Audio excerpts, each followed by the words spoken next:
Okay, looks like we are live. This is Dave Sherwood with the Nairobi Health Show, and I have Wendie Patrick here with me today. Wendie, thank you for coming on the show. Thanks for having me, Dave. It's a pleasure to be here with you. Yeah, it's great to have you, and I'm going to have you hold the line, so to speak, for just a minute while I read to everyone listening your bio and give a little introduction to the show, and then I'd like to hear more about you than just this brief bio I'm about to read. But okay. Wendie is originally from Northern Ireland. She now calls the picturesque Gaspereau Valley in Nova Scotia home, where she owns and runs Dogs of Pride and Finnessiam Holistic Health. Wendie helps her animal and human clients lead happier, healthier lives by identifying nutrient deficiencies, sensitivities, or allergies to food or chemicals in their environment. She makes her own line for animals, including a CBD alternative under the Finnessiam brand, which name stems from the 3 dogs in the Dogs of Pride logo: Finn, Jesse, and William. Wendie is happily owned by 2 dogs, 2 cats, and 2 horses. Yes, indeed. and first of all, you and I have some similarities. My parents immigrated from the UK. I was born in Manchester. Oh, right. Yeah, and they immigrated to Calgary, first of all. Right. When I was a child. So moving from the United Kingdom to Canada was a very popular thing to do years ago. Yes. My dad was a tradesman, so there's plenty of work. Anyways, I was a baby. They brought me over. I now live in the United States. But you also started off in Ireland. And how old were you when you came to Canada? Oh, I'm going to be giving my age away now, Dave. I was 26 when I emigrated, and actually I was in Calgary as well and surrounding area for about 10 and a half years. And the thought of going back to Ireland or Scotland, either one, and I sort of got stuck halfway, and I'm still here in Nova Scotia, which looks like the other side of the pond, but it's still on this side. Absolutely. It's got the same feel to it, doesn't it, as far as weather and the well, feel we of get the a bit ocean? more snow, staring out the window, looking at the grossness of today. But they're getting a lot more now than they used to when I grew up there. But it's very similar geographically, close to the ocean. I like that. Yeah, Calgary was too landlocked. Oh, absolutely. I have a feeling that many immigrants who came into Calgary went somewhere else as fast as they could, including my own parents as well. I grew up in British Columbia, which is a really beautiful place, and just loved it. Now, this health show is normally about humans, but I'm excited to have you on to talk about animals. As a supplement seller, we get many tickets asking, can I give this to my dog? Can I give this to my cat? And so this is something we've had to research on all of our own line of supplements. We don't specifically sell supplements for animals. They're all designed for humans. And yet the biology is similar in many respects, and animals have some of the same issues. And I don't know if anyone ever calls you an animal whisperer or anything like that. I get called many things.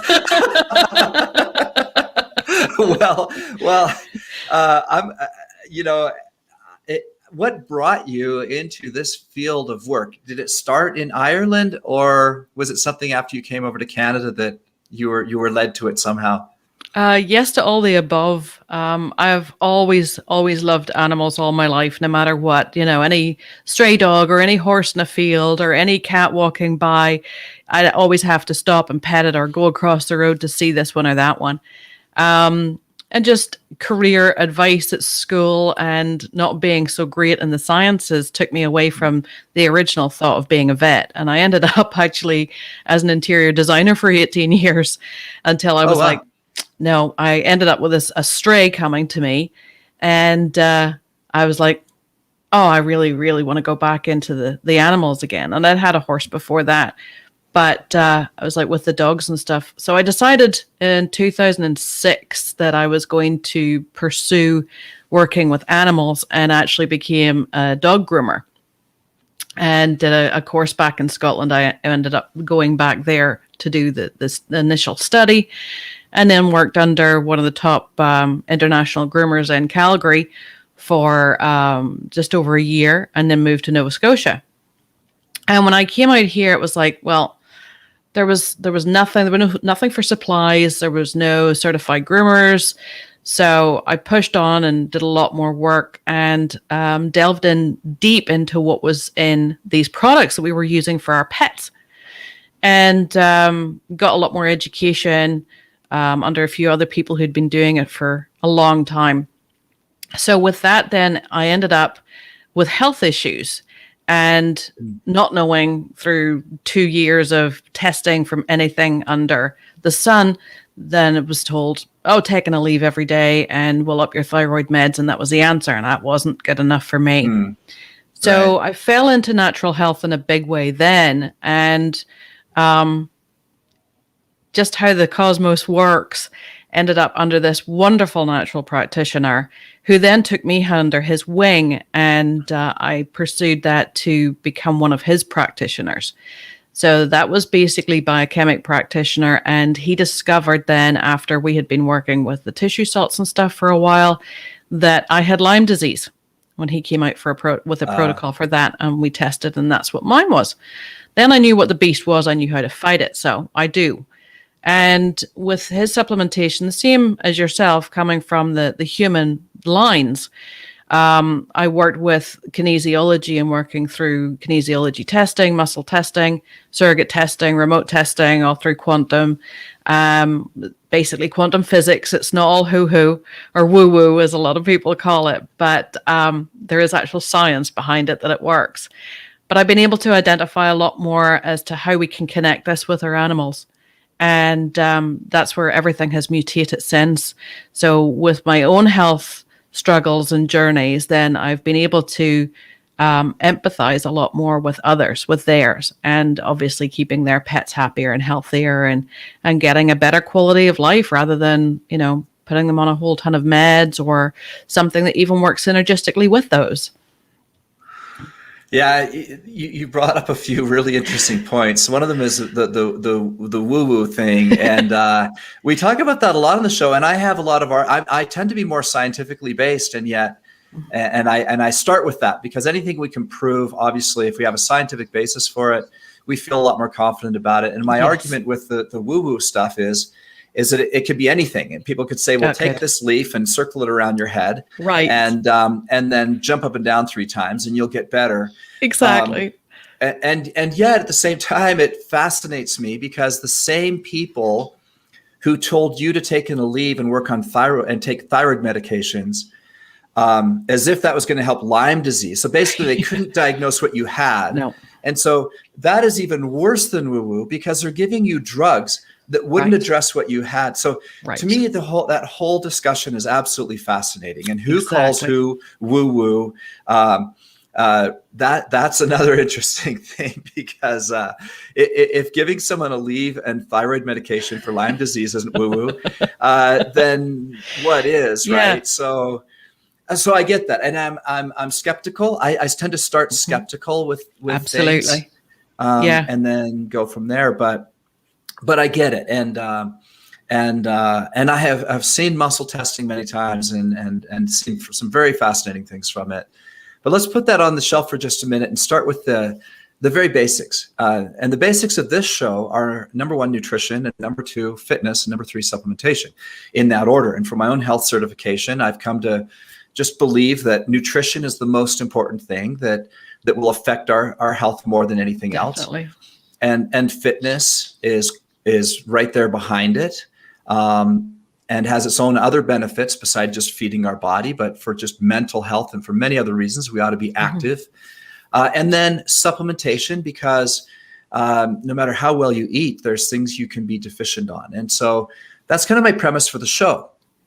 Yep. And so because I don't do many shows with people like yourself where we focus on animals, I want to make sure we cover those basics. So first of all, I've been feeding my dog natural food for a while. I did a bunch of research, and I'd like to run that by you and see what you think of my premise. And this is just me doing a bunch of Googling as an animal enthusiast who wants my dog to eat whole food. Okay. Right. And on a regular basis, I mix this up in my Instant Pot. I take 3 cups of basmati rice, let it soak for a few hours. I then put in water, 3 tablespoons raw apple cider vinegar, 3 pounds of ground beef, and I try to include organ meats in that, and often chicken, sometimes some red meat as well. And I said that kind of wrong. I do 3 pounds of meat as well as a pound of organ meats, or liver, something like that. And then I add 36 ounces of veggies, usually not corn. Oftentimes it's like peas and carrots. Okay. And then a cup of blueberries, 6 tablespoons of coconut oil, 6 tablespoons of flaxseed, hit 12 minutes on the Instant Pot. And shortly thereafter, I have food for a couple of weeks for my dog. Now, very good. Very good. I like the recipe. She loves it. I mean, she can tell the difference. If she gets dog food, you might get like the look of shame. Yeah. She doesn't. and so let's first of all talk about natural foods for dogs versus processed foods, and then let's discuss some of the things they really need, and cats as well.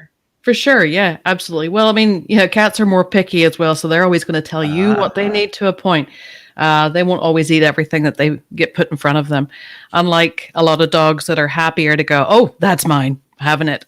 And, or even if you're eating, it's like, that's mine too. Right. But nutrition is the same across the board in a sense.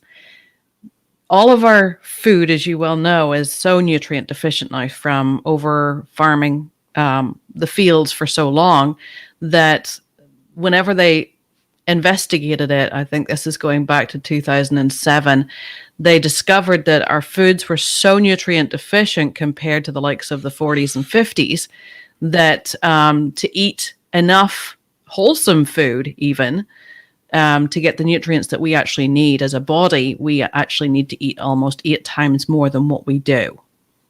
So everyone is nutrient deficient. So you can go as clean and as wholesome as you want, and it's certainly going to help way, way more than processed food. But you also have to look at the source as well. So unless you're getting that from the organic farmer or it's certified organic or you've grown it yourself, then it's still going to be, in a sense, somewhat processed, whether it's sprayed, whether it's GMO'd. And then when you get into the animal side of stuff, they usually get the garbage that's left over from what doesn't classify as human grade. Right. So then that goes into a huge big boiler and gets cooked off at over 300 degrees and gets made into these little hard pellets. Now, I'm not saying I hate every kibble on the market, but there are a lot less that are okay than not. But again, it's knowing the source. It's even knowing how the companies manufacture it. Like, are they doing a really fast rendering process? Are they bringing all their foods in from some rendering? So you're ending up with those 4 Ds, as it's referred to, which is either dead, dying, diseased, or decayed. Wow. That's basically what goes into the pet food. So that's obviously not a good choice. There are some kibbles out there that there's one in particular I deal with that's available across North America now, and it's a Canadian brand. I'll give them a plug. It's Horizon Pet Foods, and they have grain-free and grain, and even their grain is actually GMO-free and grown around their facility, which is a custom-built facility. It's not a multi-purpose or a repurposed warehouse that was then put in so it doesn't run efficiently. They test all of their ingredients. They keep them in quarantine for 10 days before they put them into the line. So you know that you don't have recalls. I've been selling that line since 2008, and they have never had a recall. So I think that's something to credit for them. And they do dog and cat food, or? Yep, dog and cat. Mm-hmm. Dog and cat food, Horizon brand. Okay. Yep, Horizon Pet Foods, and they're from Saskatchewan. So going to what you're doing with yours is great. Why basmati as opposed to, say, a whole grain brown or a white? Just, I'm throwing a question back at you just to play devil's advocate here. Because that's what the Google said.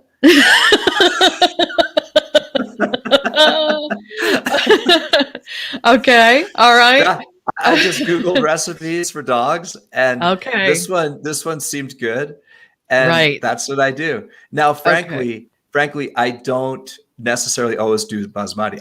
Usually I do whatever we are eating ourselves. I mean, right now we have a bag of, I don't even know what it's called. It's like the better type at Costco, right? I don't know what it's got a little handle on it. And it looks yes. like, it's in a fabric bag. And that's the basmati. I think I have that myself. Okay. So if it is basmati, that's what she's getting. But actually, like I said, we typically avoid white, highly refined rice in our home anyway. So it's just kind of whatever rice we have in the cupboard. Right. Yeah, keep away from the plain white rice because, the starch content is so high and it's been really processed and bleached and whatever. So, yeah, certainly a more natural state of rice. So basmati's nice. Some people use like a brown rice or a whole grain rice or something like that. Certainly your proteins are there that you need with your ground beef and your chicken. What kind of dog do you have, Dave? A Boxer Shepherd mix. Okay. All right. Wonderful. The one thing with chicken, some people may find a high intolerance. I'm not going to call it an allergy, but it's more of an intolerance to chicken. And I find it very commonly in pure white dogs. So think of, bull terriers, which are predominantly white.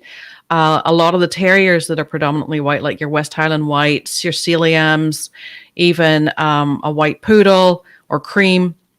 And sometimes they have some sort of intolerance to chicken because a lot of people aren't using, full free range, organically raised, GMO free fed chicken because the price point, never mind anything else. So chicken can sometimes cause a reaction where they're licking their feet a lot or they're very itchy. So that's something to watch out for your protein standpoint. But beef is generally quite a good all round meat. For any of the I'm losing my ear here. For any of the hot dogs, if I call them that, or hot animals. Now, a hot dog basically is something that's high active. It's more going into sort of the Chinese medicine terms, whether you're a hot system or a cold system. But beef is nice and cool. It's kind of medium, as is lamb. Is considered a hypo protein, but beef generally, as long as it's well raised, it's not highly processed or horrible from nasty confined feedlots that are just getting lots and lots of GMO. Because you got to think of where they come from and what they're eating too. Because if they're not getting good food, then they're not going to be producing good food. And I haven't said this for a long time on the show, and so this is a great time to plug local farmers. Absolutely. We try as much as we can to get our meat from local farms, and we buy half a beef for a quarter. We buy half a pig, sometimes the whole pig, and the meat, it doesn't compare. If you've never bought, if you've never had bacon from a local grower. You haven't lived. It's so superior in every way. Same as with steaks, ground beef. It doesn't matter what form you get it in. And so if you've never done this and if you have the room for it, we have an extra fridge in our. We don't have a big freezer. We just have an extra fridge in our garage, which has turned out to be really handy. If I bought half of a pig, that doesn't take up that much room. I can easily stuff it into the freezers of two regular sized refrigerators. So those of you listening, support your local farmer, and oftentimes you'll find a meat company in your local area that is taking care of all the hard work for you. So you don't have to go out to the farm even. You often can go to a local butcher and just ask them where they get their meat. And what you'll find is 9 times out of 10, a local butcher is supporting local farms and has all the relationships. So I don't know if you want to add anything to that, but I absolutely endorse supporting local farmers and naturally raised animals. Yeah, absolutely. I mean, the cleaner they are, the closer they are in a sense, because, you don't have them going through all the stress of being trailered for hundreds of miles to, a kill facility or something horrendous. But yeah, go to your local farmers, farm markets. I am blessed beyond belief with the amount of different farm produce around here and little farmers markets we have. So we're spoiled. Now, going to a local butcher, and actually I do, well, a fairly local butcher within the province, I actually get their leftovers, and they basically grind that up for me, and that's my raw that I use, because I use raw and I use kibble. I use both from a cost standpoint. And they're using the back straps, the cheeks, all the stuff that doesn't go into the human, steak or anything else. So you can go and pick up your roast and your steak, and there's your bag of ground for the dog as well. And you can ask them as well if they put the heart in there, if they put the liver in there, a little bit of tripe. You can always even get tripe separate as well, which a lot of people like as a little addition, even though the smell is disgusting. But the dogs like it, and lots of good enzymes and stuff, because that's basically the stomach lining. Right. Yeah, and sorry if there's any vegans watching that's just turning their stomachs right now. But yeah, dogs are carnivorous, and they don't do well on a vegan diet or vegetarian diet, and that unfortunately is something that's been raising its head a little bit in the last couple of years too. And it's just not enough for them. It's just not enough. You can supplement up the yin yang for them, but unless they're getting pure protein from meat, then they're not going to do well. You're saying that are you saying that people out there don't understand that dogs are carnivores and they're trying to turn them into vegans or vegetarians? Yeah, it's happening. Interesting. Yeah. Well, like I said, I'm a big fan of science, and, this is kind of elementary, right? We kind of learn in elementary school what animals are, including ourselves. We are omnivores. Right. There's carnivores, and there's herbivores, and this is very, very fundamental science. As a matter of fact, I don't know about you, but it drives me nuts when I go to buy eggs and it says vegetarian fat. I'm like, you morons! I don't want you feeding them. Chickens. That's a good one. Not, right? It's true. They brag about it. They brag about it. You go most of the eggs in the grocery store brag about the chickens being vegetarian fed. It's absolutely ridiculous. Right? I haven't actually ever seen a chicken peck off the carcass of a cow, right enough, but that's pushing worms and grubs, and it's all protein, right? Oh, right. They don't eat bugs, do they? They don't eat fruit, right? They don't eat vegetables. They eat bugs. It's like logic. Never mind science. Logic has gone out the window. Logic. Yeah, common sense is not common. Yeah. Well, moving on, I've got limited time with you here, and so I want to cover so much stuff in a compressed time. Exercise, and we won't spend a lot of time on this, but let me just tell you an anecdotal kind of observation I've made. We know that in the year of COVID, approximately, that we've had so far, animal sales, pet sales have gone through the roof. I actually can't remember now whether it's Petco or PetSmart that just went public and had no plans of doing that at the beginning of 2020, but their sales have just skyrocketed. They went public to raise money. Millions of people have bought cats who never even had one before, and same as dogs. And I'm a dog lover, and I'm a fitness lover, and I'm a meditator. And so interestingly, I walk my dog multiple times a day, usually 3. And one of those is often a walking meditation, and that's just a topic for another whole episode. But we typically do a 30-minute walk first thing in the morning. I happen to live by farm fields with miles of dirt roads, so it's just phenomenal. And so once we're out of the subdivision, she gets off the leash and chases birds and runs through the brush and around me I walk 1.5 miles maybe, and she does 5. You know how that goes. Yes. And you've got that breed mix that just loves it too. But as we're leaving, I'm seeing everyone else who has their new puppy, who, first of all, I saw them outside with their new leashes and collars, doing little walks. And I've seen in my own neighborhood it deteriorate to kind of shove the pet out the back door to pee and bring the animal back inside. And it's kind of discouraging. It sucks when they do it close to my dog. So I've got my dog on the leash, like I said, till we're out of the subdivision. And they're not even paying attention. So half the time I have to fight off their dog. Right. And when one dog's on a leash and the other is not, it's really a pain in the neck. Yeah. And so I've actually had to have as cordial of conversations as I can with a couple of my neighbors about keeping their animal on a leash outside. Yeah. But I wonder how many of these new dog owners and cat owners, for that matter, I guess, it's different. You don't walk a cat, but they need exercise. I heard long ago that a tired dog is a happy dog, and that has always stuck with me. And I've always tried to give my dog lots of exercise every day. So that's a long question or comment, but I'll just put that whole thought to you and have you respond. For sure. Well, yes, a tired dog is a happy dog. There's sort of two sides to that coin as well. The thing is, if the more fitness you have with your dog, the fitter your dog has, therefore the more exercise that fit dog needs to get tired. Right? So if you're walking, X amount of kilometers or miles a day with your dog, they expect that. And you got to keep that up.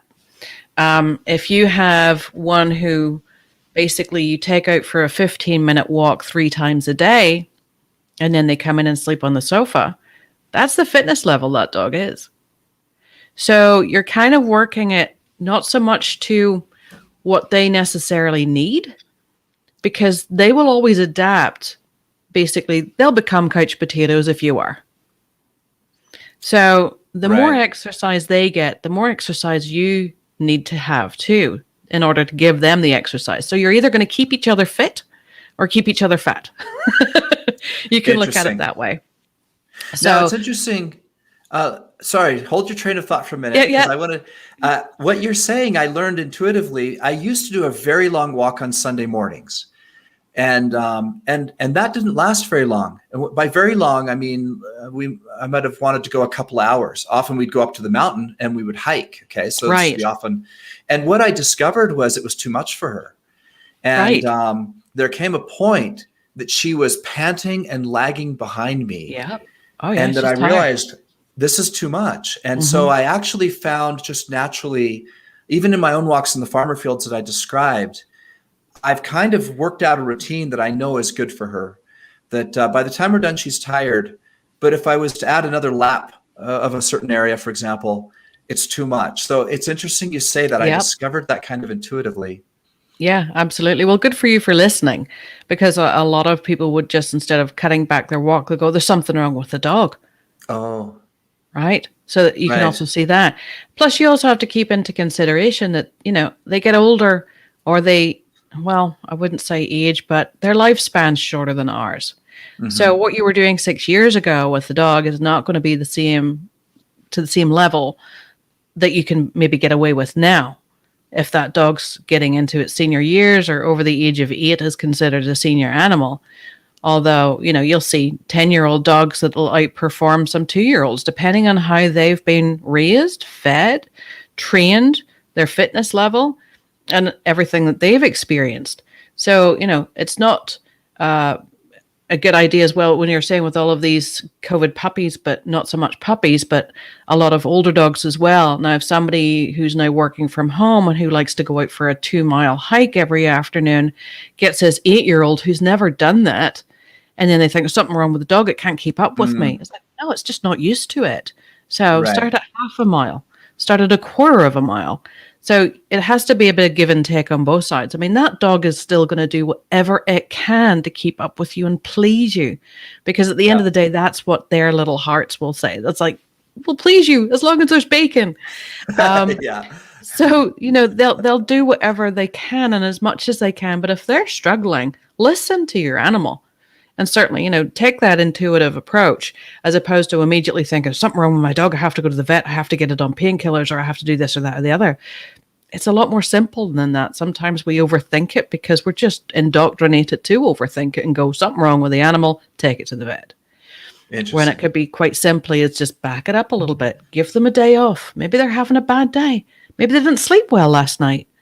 There's all sorts of different things to consider. They're still that animal, that being, the same way as we are. So you can't be on 100% of the time. Okay, excellent. Let's talk about supplements. All right. Now, I've been selling supplements since 2009. And during that time, I've never developed a supplement for animals. And yet some of our supplements are good for animals. Some of my sellers tell me, hey, This is a great product for animals, and they even work out. We even have directions under our advanced directions on our website for those that are appropriate for animals, which few of them are, frankly. But those that are, we have directions to give them to animals. So as I mentioned, we talked about nutrition first, and then a little bit about exercise as we just went through. And let me just start with some supplements that people who are listening, who are customers of mine, would know. The first one that came up is Mimi's Miracle Minerals. It's a trace mineral supplement. And we give 1 drop per 7 pounds of the animal. So if the animal weighs 70 pounds, it would be 10 drops put in their water. And trace minerals is something that animals seem to thrive better on. Just like humans, we tend to not get our trace minerals because of what you mentioned about the food, the depletion of the nutrients. So let's start with that. Is trace minerals something that you have kind of prescribed in the past or endorse, or what do you think of trace minerals for pets? Yeah, well, I can't prescribe anything. I'm not a doctor, but I can certainly recommend. Change my wording. Recommendation. That's all right. We have to keep ourselves right here, you know. Good catch. The trace minerals, definitely, they're a great addition. I have them for my cats. I have them for the horses, and I have them for the dogs. Oh. And yeah, and actually 3 different brands, 3 different types. There's certain things that work better for each one, but I use a lot of muscle testing. So I actually test the animals for each particular thing. And I also test them to see how much they need each day as well. So at the minute, because it's winter, it's a lot hardier and everything else for the horses. They're outdoors actually 24/7. They have a run in, they have their blankets. But with them not being able to forage around for little bits of grass or little sticks or leaves or anything else like that, it's just basically snow covered. So they actually call for a higher amount of minerals in their feed every day. Whereas through the summer, it might be every second day or every third day. But minerals are definitely important because, our diet's lacking of it. We should be a little more conscious of doing it for ourselves as well. But certainly with the animals, there's nothing, I don't think, it's just my opinion, there's not one size that fits all, and there's not one food that's going to have absolutely everything you need in it. It just doesn't happen. But if you find your good basic nutrition food, whether that be a good kibble, whether that be your raw, whether that be your home processed food, then there still is that supplementation. So minerals is a great one. Probiotics, through the testing I've done with it, probiotics seem to be almost oversold because they're also processed by the time you get them in this powder form or this capsule form or whatever. Some of them you have to keep in the fridge or whatever. So I really don't think their potency level is quite as much by the time the end user is using them. And I've looked at a lot of traditional Chinese medicine, probiotic blends and stuff like that as well, both for horses and for dogs and cats. And they don't call for them hardly ever. It's much better with the minerals and stuff, because then the minerals, once that body is working at full capacity or full the highest level it can, the minerals are helping all of the cells to do what they need to do, and they're maintaining that healthy gut. One thing that I do love that you add into yours, and is a great thing, which is completely under-recognized, is your apple cider vinegar. I mean, that's a great thing for keeping your pH levels good for you, for animals, doesn't matter what. And it keeps that gut in a nicer environment, as well with your veggies and stuff like that. But yes, you're different. I'm just leaving this thing out now. Sorry. I played enough with this all through the thing. As long as you can still hear. Yeah, I can. Yeah, I can. You're in the other ear yet.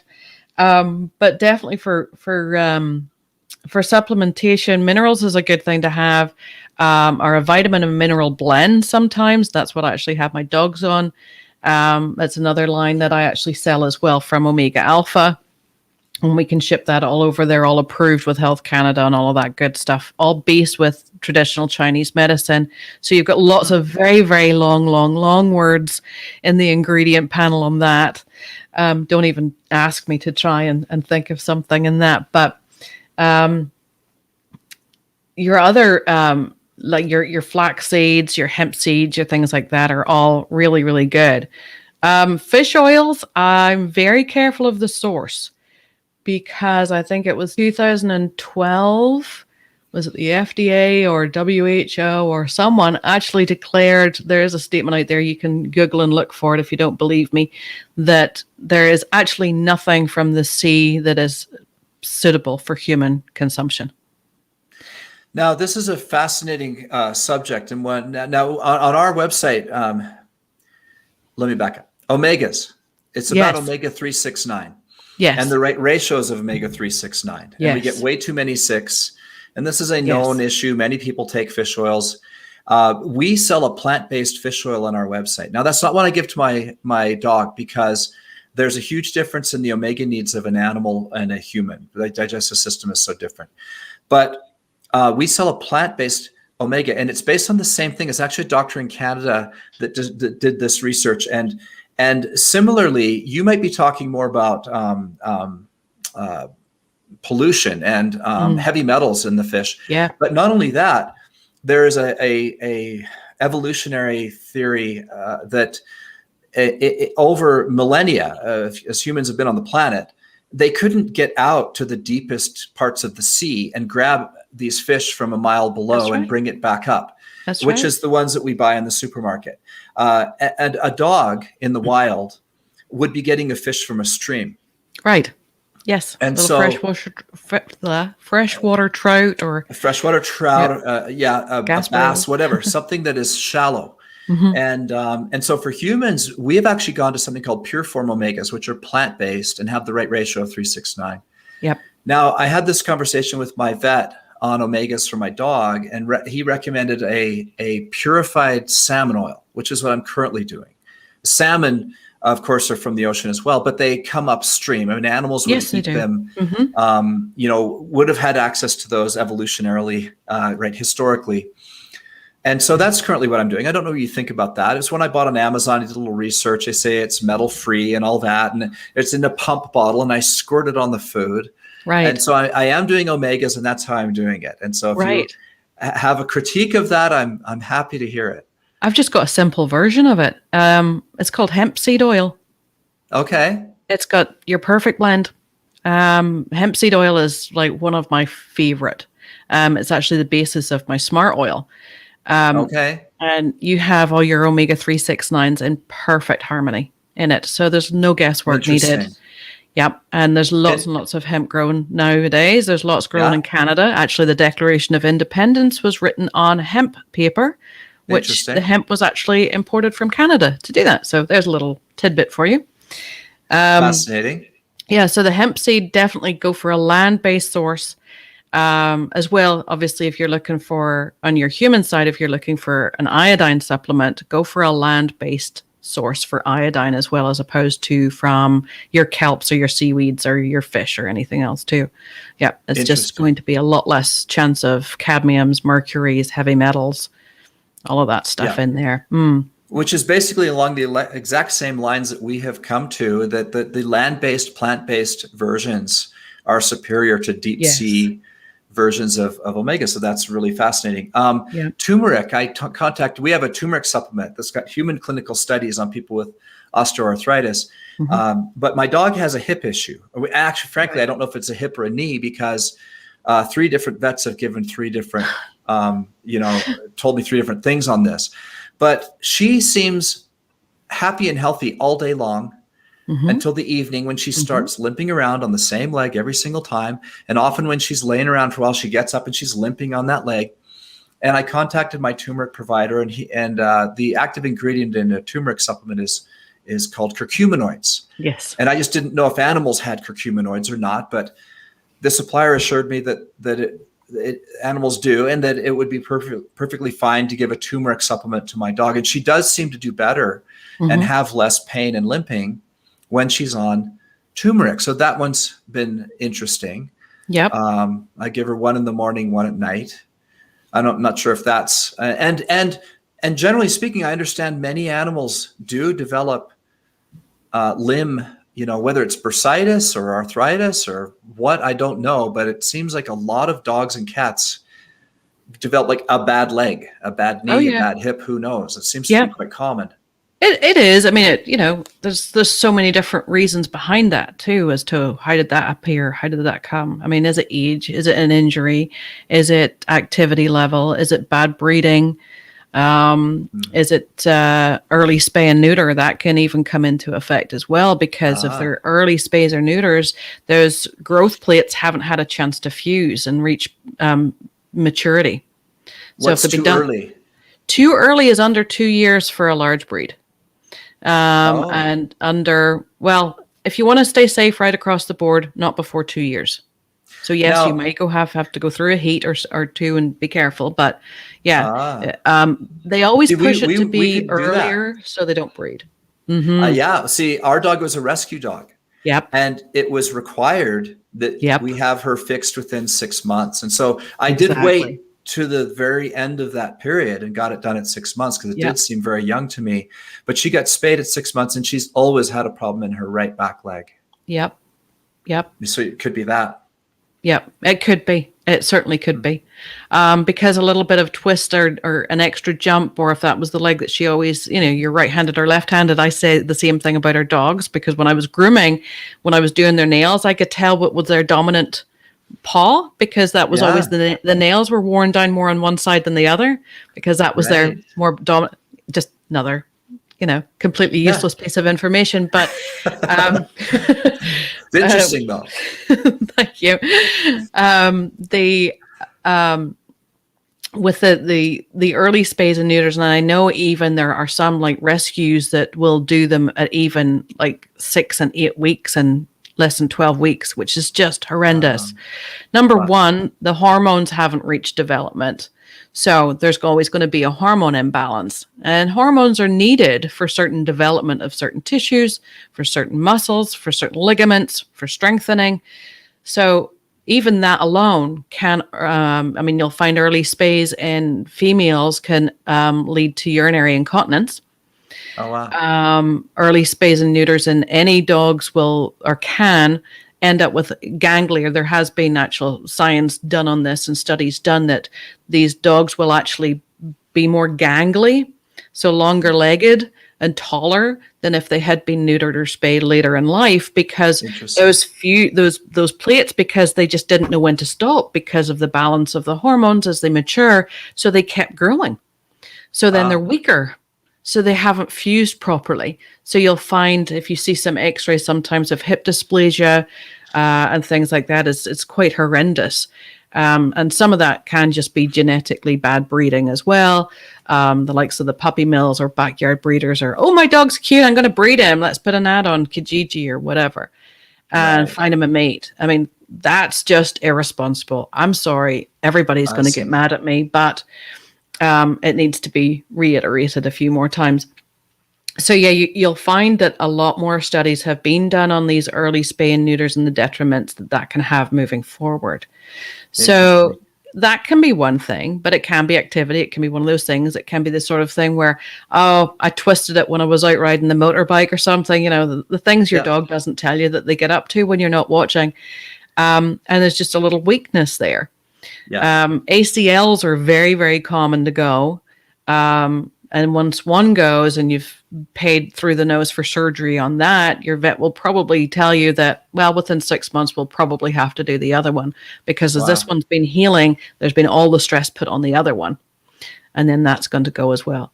So there's things that you can do to help that. There's things that you can do, not necessarily to prevent it. I mean, all the supplementation in the world, if it's going to go, it's going to go. But there's other things that I know that the red light therapy is being very successful. There is actual science and study reviews proving that red light therapy has actually negated the need for ACL surgery.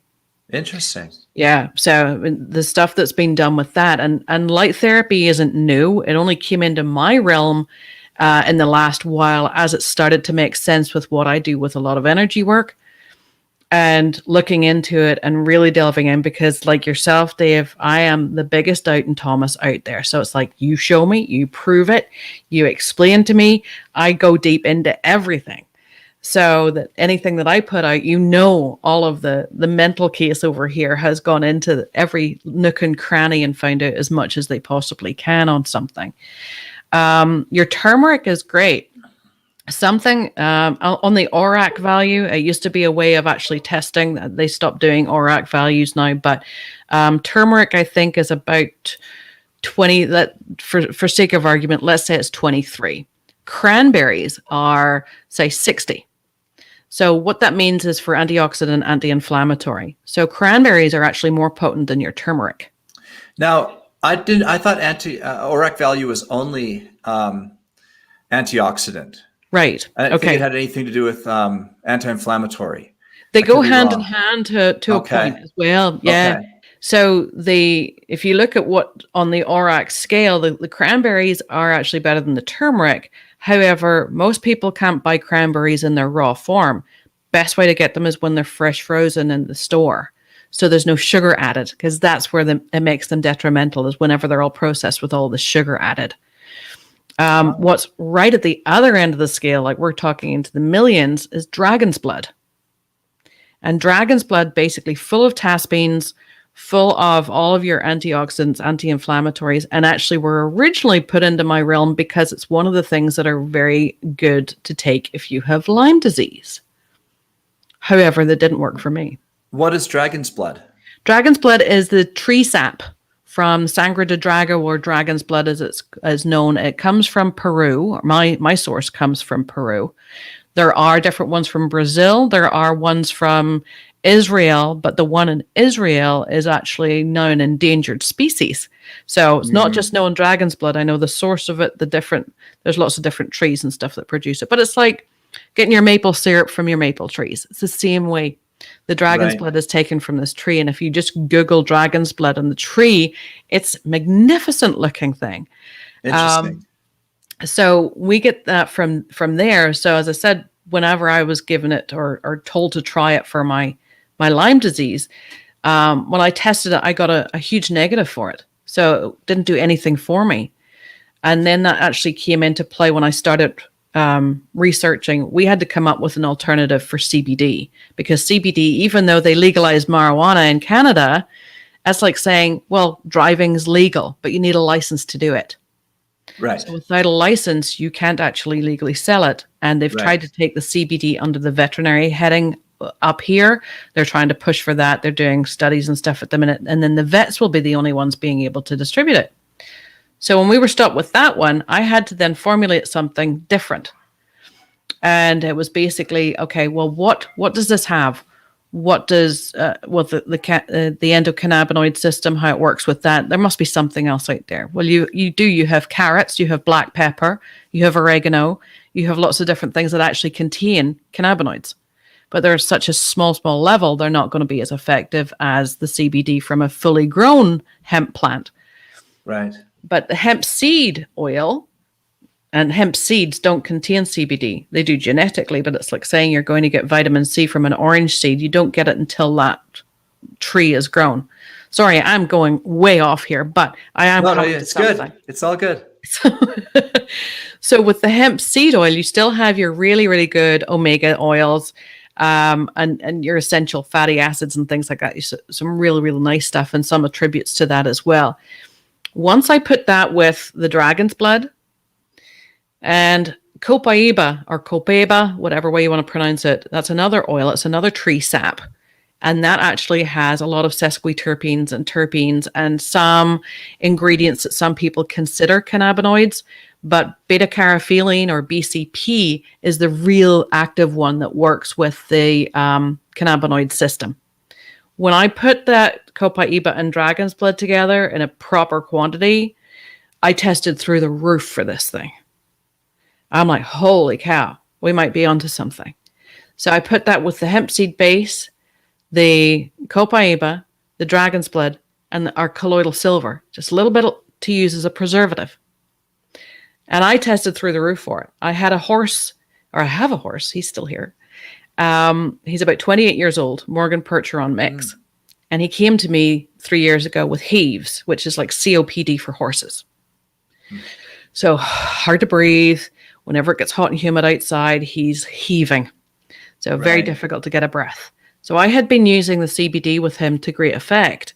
So when I couldn't get that anymore and wasn't allowed to bring it into the country, I'm like, what am I going to do for him? I can't fail him. So that's when I started. I could either, well, two choices. I always say I could have sat in the corner, sucking my thumb, rocking myself back and forward and had a breakdown, or do something about it. Well, I'm not going to give up on my animals. They look after me for their care. So I went into research like crazy. And a few people have looked at this since and said, that's genius. Like, how did you come up with this? And it's like a lot of work, a lot of study, a lot of testing. And it's having phenomenal results. So with that, I'm getting my omegas, I'm getting my anti-inflammatories, my antioxidants, getting help with the musculoskeletal system, also helps with gastrointestinal. And you can also use it topically as well. It's wonderful. What's it called? It's called Smart Oil. Smart Oil. So this is your main product you sell? That's my main baby now, really. Yeah. Okay. And it's smart because that's the only size it comes in. And instead of droppers, you only need drops. And so is that a long way? So I imagine it depends on the size of the animal, how many drops they get. Yeah. I mean, I have it in 3 different concentrations. So there's one for up to 25 pounds. There's one from 26 to 75 pounds, and then 76 pounds and over. And the 76 pounds and over, I take it myself, and the horse also gets it as well. And something we've been talking about beforehand, it's like it's difficult to deal with horses because they're so big. How are you going to give them enough to deal with it? But the nice thing about the Smart Oil is because it's smart, it works with the endocannabinoid system. So instead of actually dealing with the body as a size or a weight ratio, it deals with the size of the brain. So if you think of a Great Dane, has approximately the same size brain as a horse. Oh, so that's I didn't know that. Yeah. So whenever you're working with anything that works with the endocannabinoid system, and I know in the US, you've got CBD aplenty down there, you've got lots and lots to work with. You can apply it because it's actually based on brain size, but it's always labeled by weight because it's easier for the general consumer, the general person to be able to identify what they need from that then. Because not everybody has a flip book to know what size of brain their animal has. They can't weigh their brain. No. Well, interesting. Is there anything else you want to add before I let you go? We've covered the main topics. I know we could sit here for hours, but I can't keep you for hours. Sorry, but I know I've rambled on. On the main topics of, nutrition, fitness, or supplementation, is there anything you'd like to add that we haven't touched on? Oh my goodness. Well, as you said, we could go on for hours, but I think just one little thing you brought up earlier was meditation. And something fun, because a lot of people are trying to get into that this year. They're, more time at home, they're finding that meditation or some quiet time is much needed. If the kids are running around, if the husband or wife is running around, and all of this activity that they've usually been able to get away from. So something I came up with, and I have it on our Finnessiam site, it's finnessiamhealth.com. Just a fun little thing if anybody wants to go along. I did a little thing up for you to learn how to meditate with your dog. So it's just a nice little easy introduction. So there's no overthinking involved, and you and the dog can do it and chill out together, or cat, or horse if you can hold a paw for long enough, or any animal really. So it's just a little fun thing I wanted to share, and your listeners really fun. I want to check that interested out. In it. Yeah, for sure. And what's your website again? That's finnessiamhealth.com. Okay. Yep. Excellent. We'll go there and check that out. And do you have other resources on your website? Yeah, there's lots of things. There's ways to contact us as well, because I do remote testing for any clients anywhere in the world. Dogsofpride.com is also our YouTube channel. And also our other products and the Finnessiam products are all available to purchase on the dogsofpride.com site as well. Okay. Well, Wendie, thanks so much for taking the time. This has been a lot of fun. Thanks, Steve. It's been a pleasure. Thanks so much for having me. Well, thank you. And hold on just for a minute after I close out the show. But for those of you listening, thank you so much for listening. This is Dave Sherwin wishing you health and success.